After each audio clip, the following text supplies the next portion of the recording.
और फिर मुझे अपनी पुत्री के रूप में चाहा। और जब मैं स्वयं ये जानने के बावजूद कि शिव और शक्ति को मिलाने के लिए ही तुम्हें तप करने के लिए कहा गया था, जब मैं शिव से मैं मिली हूँ, तुम हमेशा मेरे खिलाफ रहे, तब भी मैंने तुम्हें क्षमा किया। लेकिन आज तो तुमने हद ही कर दी। तुम्हारे मन में मेरे पति के प्रति इतना इतना मतलब बुरा था। तुमने सारा जो किया है सबके सामने, जो तुमने शिव को इतना बोला है, इतना अपमान किया है, अब तुमने मेरे लिए ऐसी परिस्थिति पैदा कर दी कि मैं इस शरीर के साथ अपने पति के सामने अब नहीं जा सकती। तुम्हारे इन गंदे, इन बुरे शब्दों को अपने कानों से सुनकर मेरा ये शरीर अपवित्र हो गया है। अब मैं उनकी बात नहीं मानी मैंने अपने पति की, और मैं आप तुम्हारे पास आई और तुमने मेरे साथ ऐसा किया। अब मैं इस शरीर को इस लायक नहीं समझती कि इसमें अब मैं एक क्षण भी रहूं। इसलिए मैं इस शरीर को अपनी योग शक्ति से जला के भस्म कर दूंगी। लेकिन याद रखना प्रजापति दक्ष, इसके बाद जो कुछ भी होगा उसके जिम्मेदार तुम होंगे, क्योंकि मेरे शिव तुम्हें नहीं छोड़ेंगे।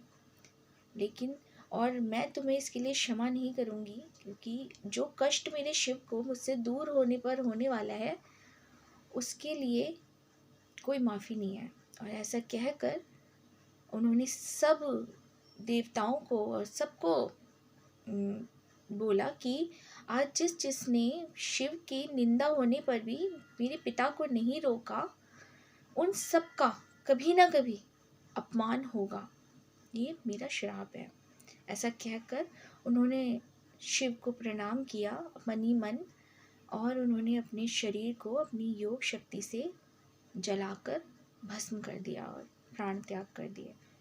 सती के प्राण त्यागते ही शिव क्रोधित हो गए,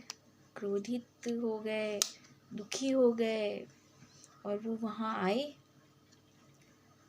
उनको क्रोधित होने पर सबसे पहले तो शिव ने अपने एक रूप बलभद्र को भेजा, जाकर सर्वनाश कर दो दक्ष के पूरे शासन का। और स्वयं वो वहाँ प्रकट हुए। तो जो राजा दक्ष थे उन्हें ये एहसास हुआ कि ये मैंने क्या कर दिया। फिर उन्होंने अपने भगवान विष्णु जिनके वो उपासक थे उनसे मदद मांगी। तो भगवान विष्णु ने भी उन्हें यही कहा कि तुम्हें मैंने बहुत समझाया था, लेकिन अब जो तुमने किया उसके लिए तो तुम्हें स्वयं आदि शक्ति ने क्षमा नहीं किया, तो मैं तुम्हारी क्या ही मदद कर सकता हूँ। तो इसलिए मैं कुछ नहीं कर सकता, क्योंकि जब शिव को क्रोध आता है तो उसके आगे फिर और सब खत्म है, मैं उसके आगे कुछ नहीं कर सकता। ये कहकर भगवान विष्णु चले गए, सारे देवता वहाँ से चले गए।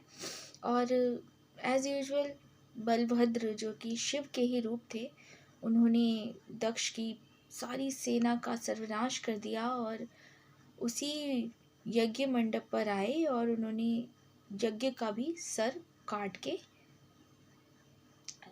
अग्नि में फेंक दिया और वहाँ से चले गए। उसके बाद शिव आए तो प्रजापति दक्ष की जो पत्नी थी उनकी विनती करने पर शिव भोले भंडारी अपने इतने दुख के साथ भी उन्होंने प्रजापति को पुनः जीवन दान दिया और सती माता का शरीर उठाकर वो पूरी सृष्टि का भ्रमण करने लगे। दुख में वो इतने ज़्यादा डूब गए कि वो भूल गए कि वो ईश्वर हैं। बस वो सती के शरीर को लेकर जगह जगह भटकने लगे। उनकी ऐसी अवस्था देखकर सृष्टि में हाहाकार मच गया और विष्णु, ब्रह्मा जी को, अन्य देवताओं को बहुत चिंता होने लगी कि अब क्या होगा। क्या है ना कि ब्रह्मा, विष्णु, महेश जो हैं इस सृष्टि के चलते रहने के कारण है। इनमें से एक भी अगर अपना काम रोक देता है तो पूरा का पूरा मशीन ही रुक जाता है। वैसे ही अब शिव को इस शोक से, इस ऐसी अवस्था से बाहर लाना बहुत ज़रूरी था। तो उसका एक ही उपाय था, जो कि आप सब लोग जानते हैं, कि भगवान विष्णु ने अपने सुदर्शन चक्र से सती माता के शरीर के 51 टुकड़े करे, जो कि जगह जगह गिरे और शक्तिपीठ बने, और उससे शिव को वापस अपने आप को मतलब वापस लाने में मदद मिली। और सबने शिव की स्तुति करी, उनको बताया कि ऐसे हम सब आपके भरोसे हैं, अगर आप ही हमें छोड़ देंगे पिता परमेश्वर तो हम कहाँ जाएंगे। और फिर शिव ने खुद को संभाला और फिर से वो अपने काम में लग गए। लेकिन बात घूम फिर के वही हुई कि शिव और शक्ति का मिलन तो हुआ ही नहीं। शिव ने जब विष्णु भगवान और ब्रह्मा जी ने शिव से फिर से सती मतलब आदिशक्ति के बारे में बात करी, तो शिव ने कहा कि आप लोगों की ज़बरदस्ती की वजह से, मतलब ये कोई वो नहीं था, आप लोगों ने ही ज़ोर ज़बरदस्ती करी थी, ये सारा काल चक्र रचा था, उसका परिणाम कितने भयंकर निकले ये आप लोगों ने देखा है। तो इसलिए बेहतर होगा कि आप इन सब चीज़ों से दूर रहें और समय को अपना काम स्वयं करने दें। और फिर क्या था, कोई जवाब तो था नहीं ब्रह्मा जी विष्णु जी के पास।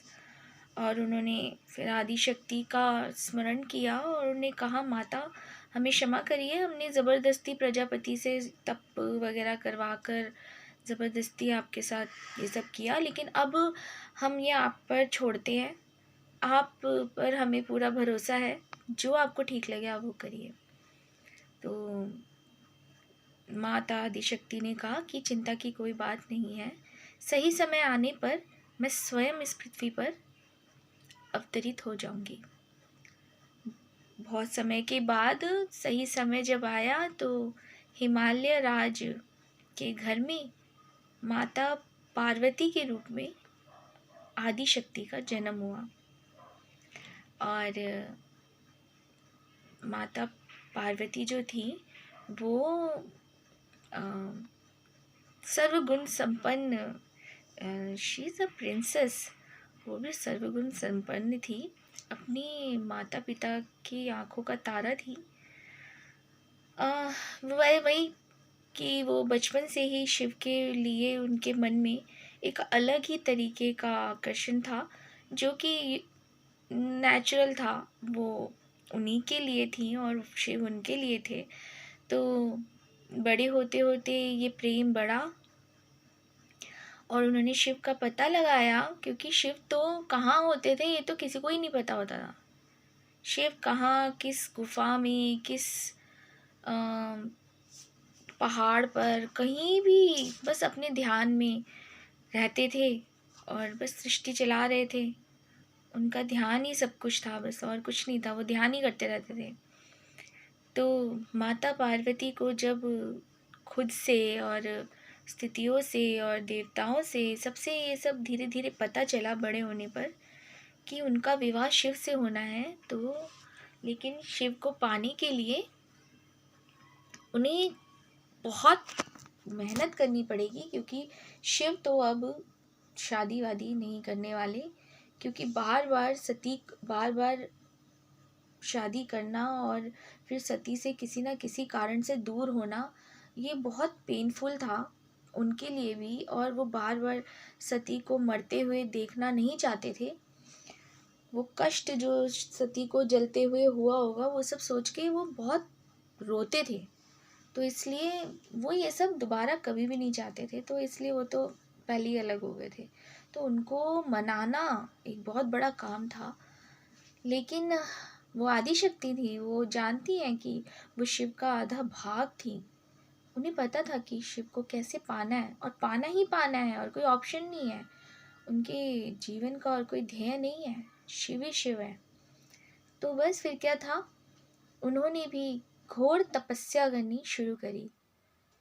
उन्होंने तपस्या करते वक्त बहुत कुछ खोया। जैसे कि एक कहानी के अनुसार, जब माता पार्वती को पहली बार ये पता चला कि शिव अमरनाथ की इस गुफा के अंदर ध्यान में है, तो वो वहाँ तैयार व्यार होकर उनसे मिलने जा रही थी। लेकिन ये मिलन एकदम से परफेक्ट मैच हो जाए और एकदम लव एट फर्स्ट साइट हो जाए, ऐसा कुछ हो जाए कि शिव पार्वती को देखे और बस शादी के लिए हाँ कर दे। कुछ ऐसा, कुछ अच्छा सा सोच के भगवान इंद्र ने इस मिलन में थोड़ा इंटरफेयर किया, और अच्छी भावना से कि ये सब जल्दी जल्दी जल्दी हो, इस भावना से उन्होंने कामदेव और रति को उस जगह को तैयार करने को कहा। तो रति देवी ने, जो कि श्रृंगार की और ब्यूटी की देवी हैं, उन्होंने माता पार्वती का बहुत सुंदर श्रृंगार किया। और कामदेव ने उस ध्यान वाली जगह को पूरा फूलों से और बहुत सुंदर सुंदर खुशबुओं से सजा दिया। और आखिरी उनका काम था कि एक ऐसा तीर जिससे शिव के मन में काम उत्पन्न हो, वो शिव को मारना था। कामदेव जानते थे कि जो शिव है वो शिव है, वो देवों के देव हैं। उनको किसी भी तरीके से उनकी कोई वीकनेस नहीं है, शिव जी की कोई वीकनेस नहीं है। शिव जी ध्यान कर करके उस अवस्था को प्राप्त हो चुके थे जहाँ मनुष्य की ये वीकनेसेस उन्हें छू भी नहीं सकती थी। उन्होंने इंद्र को समझाया भी था कि जो आप चाह रहे हैं वो पॉसिबल नहीं है। हो सकता है मैं ही इसमें जल भुन जाऊं, शिव का क्रोध मुझ पे आए, लेकिन क्या करें, अब जब राजा ने कहा है तो करना पड़ेगा। इंद्र देवताओं के राजा हैं तो करना पड़ेगा। तो अब उन्होंने तीर चलाया, और फिर क्या था कि जब तीर एकदम ध्यानस्थ शिव के बिल्कुल आँखों के पास आया, तो शिव जी की तीसरी आँख खुल गई, उसमें से आग निकली, और जो तीर था वो तो जला ही जला, लेकिन आग सीधी सामने जो कामदेव ने तीर चला के खड़े थे, वो वहाँ उस अग्नि से कामदेव भस्म हो गए।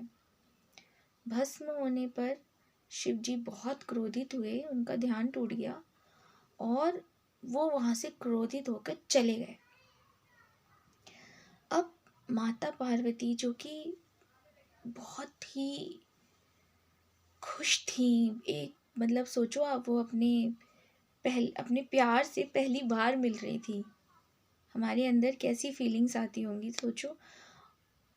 वो जैसा उन्होंने सोचा था वैसा कुछ भी तो नहीं हुआ। तो शिव और क्रोधित होके वहाँ से गायब हो गए, जो इतने वर्षों के बाद उन्हें मिले थे।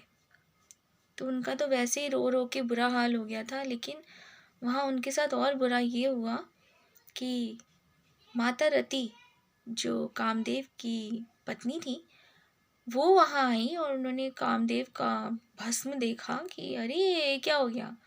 तो उनका अंदर एक दुख में, पति को खोने के दुख में, उनके अंदर जो क्रोध का संचार हुआ, वो सामने जो माता पार्वती रो रही थी उनके ऊपर ही उतर गया। और उन्होंने कहा कि तुम्हारी वजह से, सिर्फ तुम्हारे और शिव के मिलन की वजह से मेरे पति को अपनी जान गंवानी पड़ी और मुझे माँ बनने के सुख से वंचित होना पड़ा। तो मैं तुम्हें श्राप देती हूँ पार्वती कि तुम भी कभी अपनी कोख में बच्चे को धारण नहीं कर पाओगी। ऐसा कहकर वो पृथ्वी पर गिर गई और रोने लगी। वहाँ और देवताओं का फटाफट वहाँ पे सारे देवता इकट्ठे हो गए। उन्होंने माता रति को कहा, ये आपने क्या किया? शिव और शक्ति को मिलाने के लिए पूरी सृष्टि लगी हुई है, इतना कुछ हो गया और आपने इतनी बड़ी बात कर दी। अरे शिव के अगर पुत्र ही नहीं हुए तो आने वाले युग में जितने भी राक्षस आने वाले हैं, तारकासुर है और पता नहीं कौन कौन है, उनको कौन मारेगा? ये सृष्टि कैसे चलेगी? कितने सारे ऐसे राक्षस हैं जिन लोगों ने ट्रिक से ऐसे ऐसे वरदान लिए हुए हैं कि शिव का पुत्र मारेगा तो मरेंगे, जो क्योंकि उन्हें पता है शिव तो कभी विवाह ही नहीं करेंगे। तो ये आपने क्या किया? तो माता रति को एहसास तो हुआ कि अब मैं क्या करूं। तो विष्णु जी ने कहा कि तुम घबराओ नहीं, परेशान मत हो, कामदेव का पुनर्जन्म होगा, चिंता मत करो, वो आगे जाके मेरे ही पुत्र के रूप में पैदा होंगे, फलाना फलाना। उसकी कहानी डिफरेंट है, वो मतलब होगा उनका, सब्र करो। और फिर पार्वती जी ने भी रति माता ने पार्वती जी से माफ़ी मांगी। पार्वती जी ने बोला कि कोई बात नहीं, मैं समझ सकती हूँ तुम्हें कैसा दुख लग रहा होगा। तो माता का इतना प्यार देखकर कि मतलब मैंने उनको इतना बुरा कहा और वो मुझे एक बच्ची की तरह ट्रीट कर रही हैं कि बेटा कोई बात नहीं, हो जाता है दुख में, मैं तुम्हारा दुख समझती हूँ। तो रति को बहुत बुरा लगा। फिर क्या था? फिर एकमात्र उपाय ये था कि इस तरह से तो शिव नहीं मिलेंगे, अब मेरी लाइफ में कोई इंटरफेयर नहीं करेगा। उसी स्थान पर, उसी अमरनाथ की गुफा में माता ने पूर्ण योगिनी का रूप धारण किया और घोर तप करना शुरू किया। उनका तप कई कई कई सालों तक चला, बहुत लंबे समय तक। इस तप में उनके पिता ने उनका बहुत साथ दिया, उन्हें कोई डिस्टर्बेंस ना हो, उनके नियम कोई ना तोड़े, इसका उन्होंने पूरा साथ दिया। उनकी माता जो थी, माता पार्वती की माता मैना देवी, उन्हें समझ नहीं आता था कि शिव ही क्यों, शिव में क्या रखा है। लेकिन हिमालय राज उन्हें समझाते थे कि ये सब पहले से निर्धारित चीज़ें हैं, इसमें इंटरफेयर नहीं कर सकते। तो गौरा, हमारी माता पार्वती का एक घोर तप शुरू हुआ, जिसमें तपस्या करते करते उनका रंग, क्योंकि वीकनेस होती है, आप समझ सकते हो, जब हमें बहुत ज़्यादा वीकनेस आती है। उन्होंने खाना पीना छोड़ दिया था। एक समय ऐसा आ गया था जब उन्होंने पत्ते खाने शुरू करे थे। मतलब ये तपस्या का एक पार्ट होता है कि एक समय आके आपको अन्न खाना छोड़ना होता है, फिर आपको धीरे धीरे फ्रूट्स खाने छोड़ने होते हैं, सिर्फ पत्ते पत्ते खा सकते हो आप। एक समय वो पत्ते खा के रहती थी। एक समय ऐसा आया जब पत्ते खाने से उनका नाम पड़ा अपर्णा। उसके बाद पत्ते खाने के बाद ऐसा समय आया जब सिर्फ जल जल पी के रहना है। और फिर लास्ट जो होता है कि कुछ भी नहीं खाना, कुछ भी नहीं पीना, बस ध्यान में। उन्होंने वो सारे स्टेजेस, वो सारे बहुत लंबे समय तक, मैं बिल्कुल नहीं बता सकती कि क्या कितना समय लगा होगा उनको, पर उन्होंने बहुत घोर तपस्या करी और आखिरकार शिव, जब उनकी तपस्या पूरी हुई तो शिव को आना पड़ा और वरदान देने के लिए कुछ नहीं था, क्योंकि उनकी तो मनोकामना स्वयं शिव ही थे। शिव आए और उन्होंने गौरा को उठाया और उन्हें अपना लिया और इस तरह से उन दोनों का मिलन हुआ। अब शादी, अब यहाँ से सब अच्छा अच्छा है, मतलब इतना ट्विस्ट एंड टर्न के बाद, इतने दुखों के बाद आखिरकार शिव और गौरा की शादी होगी और ये बड़ा एक्साइटिंग है। शादी भी कोई ऐसे नहीं स्मूथली हो गई, शादी में भी बड़े हुए, बड़े बड़े ढोल तमाशे हुए। इसकी भी अपनी स्टोरी है, तो मैं तो सुनाऊंगी आज, तो मेरा बहुत मन है इस स्टोरी को सुनाने का। तो फिर क्या था कि शिवजी कैलाश थे और माता पार्वती तो प्रिंसेस थी, उनका अपने हिमालय के राजभवन से शादी की तैयारियां शुरू हुई। तो सबसे पहले हल्दी का, अगर मुझे थोड़ा थोड़ा याद है, हल्दी के समय ये हुआ था कि शिवजी के लिए हल्दी क्या है? शिवजी के लिए हल्दी, शिवजी के लिए सब कुछ वही है, भस्म है। तो शिवजी ने माता को हल्दी भिजवाई। कैसे कि पहले शिवजी को हल्दी लगेगी, तो वो हल्दी लेके आए। तो शिवजी ने कहा मैं तो हल्दी वल्दी कुछ नहीं लगाता, मुझे तो एक ही चीज़ से प्रसन्नता होती है, वो है भस्म। भस्म ही सब कुछ है, भस्म ही सत्य है, तो मैं तो ये लगाऊंगा।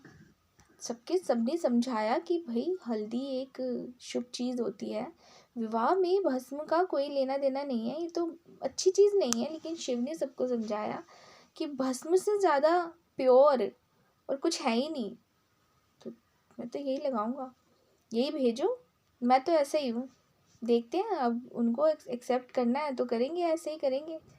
तो जब उनकी लगी हुई भस्म की जो वो होती है, कटोरी होती है, वो वहाँ भेजी गई, तो एज़ यूजुअल मैना देवी मतलब उनकी माता, उनके रिलेटिव सब बड़े हैरान हुए।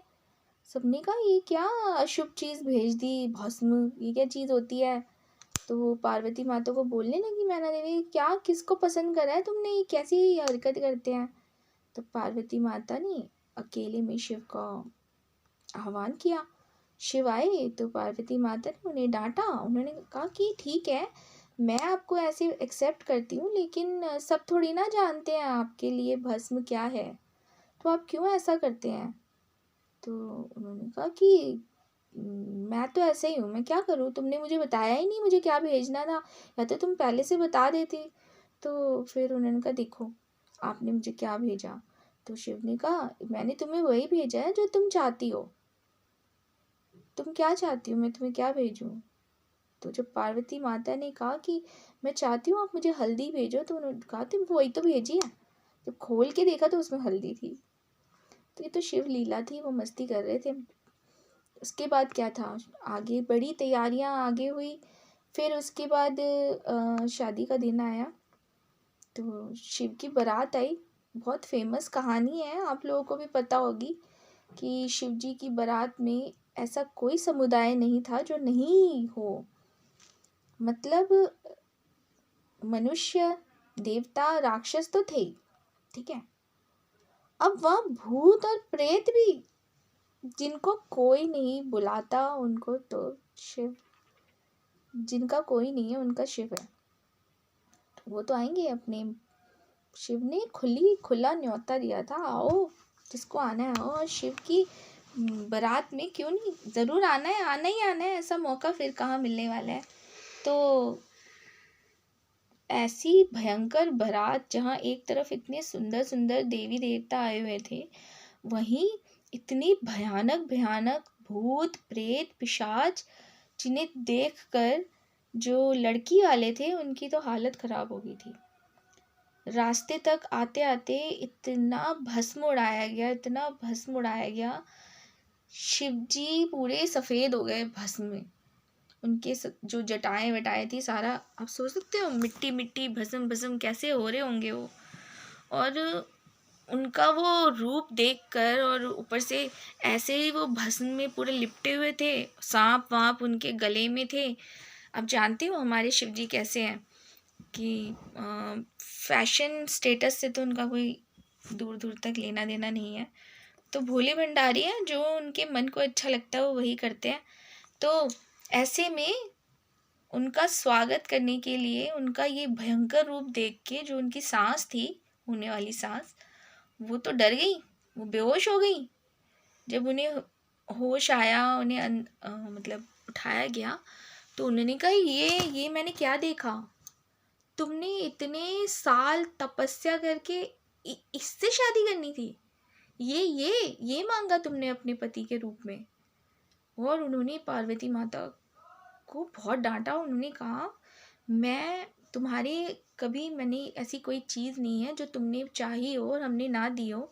हमने तुम्हें इतना प्यार दिया, इतनी केयर से तुम्हें रखा, मुझे लगा तुम किसी ऐसी चीज़ के लिए तप कर रही हो जो सचमुच तुम्हारे लायक होगा, तुम उसके लिए बनी हो, मुझे बताया गया था। पर ये क्या है, ये मतलब अघोरी, मतलब देखा है उसको कैसे है वो, ये क्या सांप कौन अपने गले में लपेटता है? और इतनी बाल देखिए उनके, जटाएं हो रही है, बाल भी नहीं है, जटाएं हैं लंबी लंबी। और क्या ये कहाँ से दूल्हा लग रहे हैं? नॉर्मली नहीं लग रहा वो बंदा। तुम कैसे कह सकती हो कि तुम्हें इससे शादी करनी है?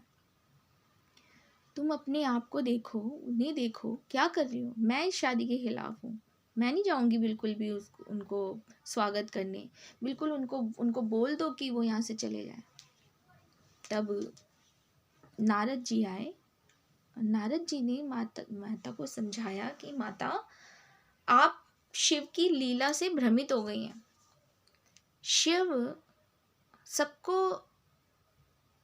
उनके मन के मुताबिक दिखते हैं। शिव को जो जिस रूप में देखना चाहता है, शिव उनको वही रूप में दिखते हैं। शिव के लिए कोई रूप मायने नहीं रखता। अगर आप उन्हें ऐसे बुरी नज़र से देखोगे, अपने माइंड में बुरी बातें लाओगे, तो आपको बुरे रूप में ही दिखेंगे। लेकिन अगर आप शांत होकर उनके बारे में अच्छा सोचकर उन्हें देखोगे ना, तो आपको पता चलेगा कि इस दुनिया में उनसे सुंदर, उनसे पवित्र, उनसे प्यारा कोई है ही नहीं। आप एक बार अपने मन को स्थिर करके एक बार उनकी तरफ देखिए तो सही। तो माता मैना को थोड़ा सा समय लगा अपने मन को समझाने के लिए कि, और नारद जी ने बोला कि आप खुद सोचिए ना कि अगर आपकी पुत्री ने इतने सालों को तपस्या करके अगर कोई चीज़ मांगी है, तो वो ऐसी तो बिल्कुल भी नहीं हो सकती। ये तो शिव का भक्तों के प्रति प्रेम है कि जो भक्त उन्हें जो लगाना चाहता था, सबका मन किया उन्हें भस्म लगाने को, उन्होंने मना नहीं किया। सब खुश हो रहे थे उन्हें रगड़ रगड़ के, तो उन्होंने किसी को मना नहीं किया कि नहीं भाई आज मेरी शादी है, मुझे मत लगाओ। लगाओ, खुश रहो, तुम खुश रहोगे तो मैं खुश हूँ। तो हमारे शिव तो ऐसे ही हैं। तो तब मैना देवी ने थोड़ा टाइम लिया इसे सोचने में।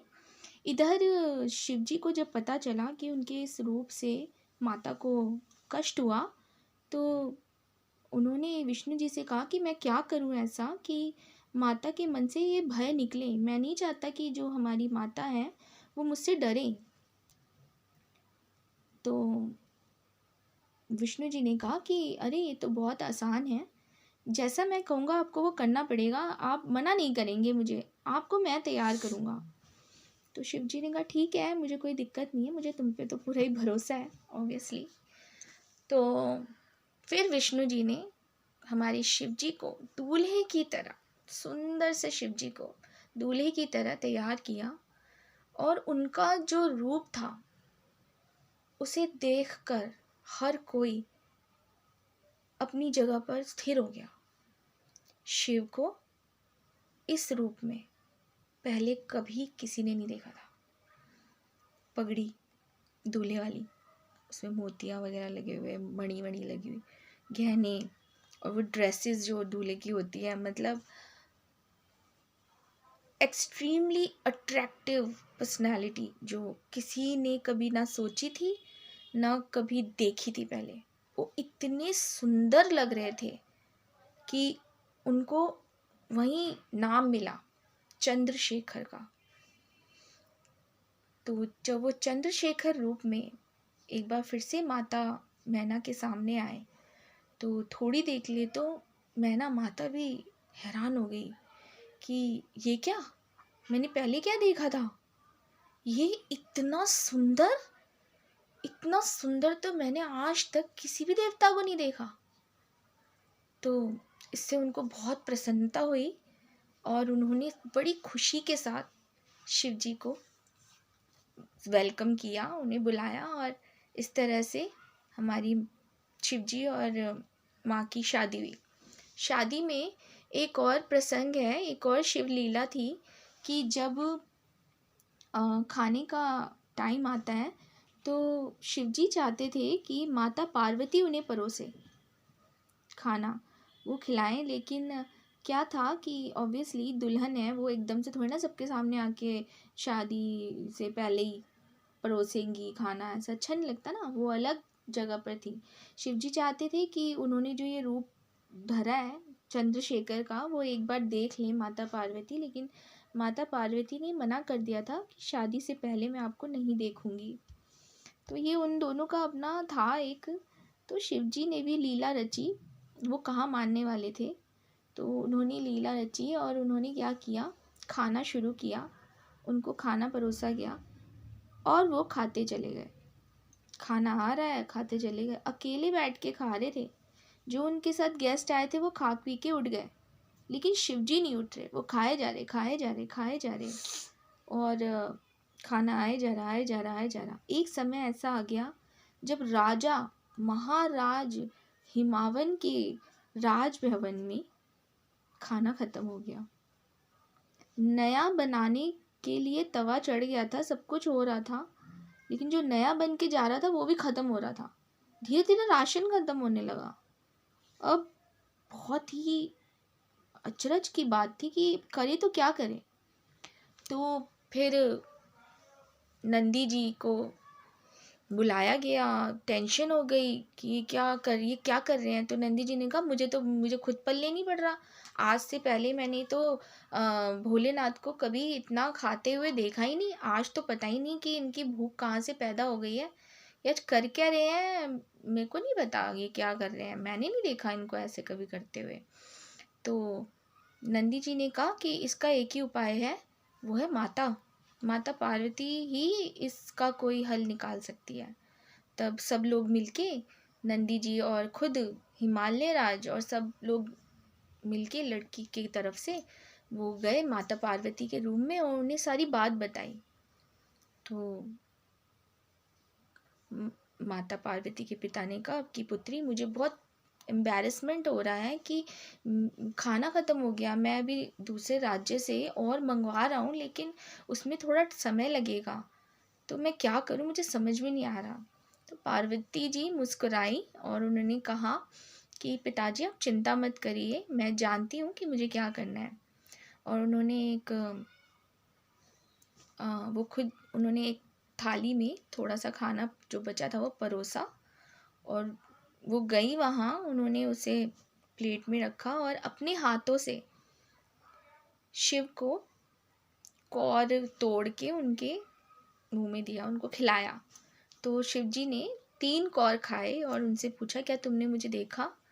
तो पार्वती जी ने कहा कि हाँ देखा, आप इतने ज़्यादा सुंदर लग रहे हैं कि मैं अपनी नज़रें आप पर टिका के नहीं रख पा रही हूँ ना, मुझे बहुत शर्म आ रही है। तो शिव जी ने कहा, बस मैं यही तो चाहता था कि तुम मुझे देख लो। तो पार्वती जी ने कहा कि आप तो शरारत कर रहे थे, लेकिन आपके शरारत के चक्कर में मेरे जो पिता हैं उनको बड़ा एम्बैरेसमेंट हो गया है, आपने सारा खाना ख़त्म कर दिया, ये कैसे मजाक है ना। तो शिव जी ने कहा, कौन सा खाना? मैंने तो सिर्फ वही खाया है जो तुमने मुझे खिलाया है, ये 3 कौर तुमने मुझे खिलाया है, मैंने तो सिर्फ वही खाया है, मैंने तो और कोई खाना खाया ही नहीं, ऐਵੇਂ ही बोल रही हो। तो पार्वती जी ने स्माइल करी और वहाँ से शर्मा के चली गई। जाके उन्होंने अपने पिताजी से कहा, पिताजी घबराने की बात नहीं है, आप जाके देखिए किचन में खाना है। तो उनके पिताजी गए तो सबने देखा खाना भरा हुआ है बिल्कुल ठसाठस जैसे था पहले। तो पिताजी ने बोला, अरे मैंने खुद देखा था, खाना वाना ख़त्म हो गया था। रसोइया भी कह रहा, अरे हाँ सारा खाना ख़त्म हो गया था, ऐसे कैसे? तब पार्वती जी ने कहा कि ये शिव की लीला थी, उन्होंने सिर्फ वही खाया था जो मैंने उन्हें खिलाया, बाकी तो उन्होंने कुछ खाया ही नहीं। तो इस तरह से हंसी मजाक से, प्रेम से शिव और पार्वती के विवाह होता रहा। एक और प्रसंग मुझे याद है कि ये पूछा गया कि शिव जी का गोत्र क्या है, लेकिन शिव जी तो कभी जन्मे ही नहीं हैं, वो तो अजन्मे हैं, हमेशा से थे, हमेशा रहेंगे। उनका क्या ही गोत्र होगा, क्या ही कहाँ से उनकी शुरुआत हुई है, कहाँ से उनका अंत होगा।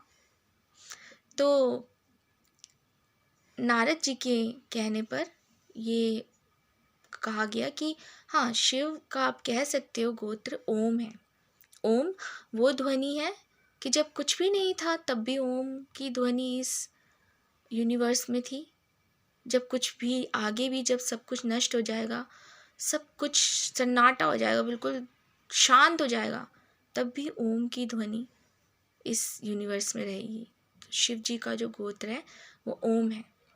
इस तरह से लेकिन उनकी शादी हुई और शिव गौरा का विवाह हुआ। और आई एम सो हैप्पी कि मैंने आज ये स्टोरी सुनाई है।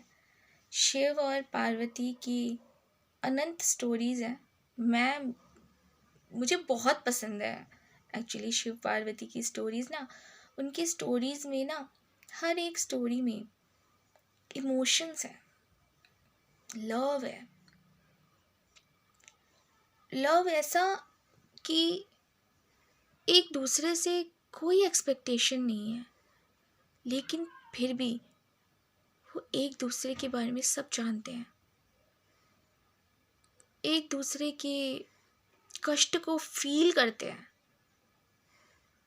और वो हर चीज़ करते हैं कि वो दूर हो जाए वो कष्ट।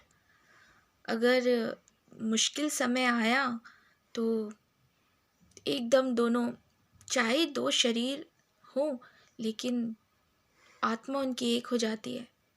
उस कष्ट को, उस समय को वो साथ मिलके बिल्कुल डट के उस समय का सामना करते हैं। अगर शिव और माँ का आपस में ऐसा ना होता तो आज हमारे घरों में हमारी शादियाँ नहीं होती, हम लोग गृहस्थ नहीं हो पाते। वो पहली गृहस्थी थी जो शिव और गौरा ने शुरू की थी। एक गृहस्थ जीवन में क्या क्या होना चाहिए, कैसे होना चाहिए, पत्नी का कितना उसमें योगदान होना चाहिए, पति का किस तरह से योगदान होना चाहिए, पति पत्नी को कैसे आदर्श रूप में रहना चाहिए, ये सब हमें शिव और गौरा की जो कहानी है इससे पता चलती है।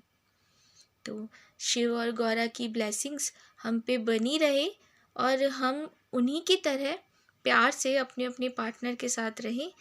इसी मनोकामना के साथ मैं आज की ये स्टोरी यहीं फिनिश करती हूँ और सुनने के लिए धन्यवाद। हर हर महादेव।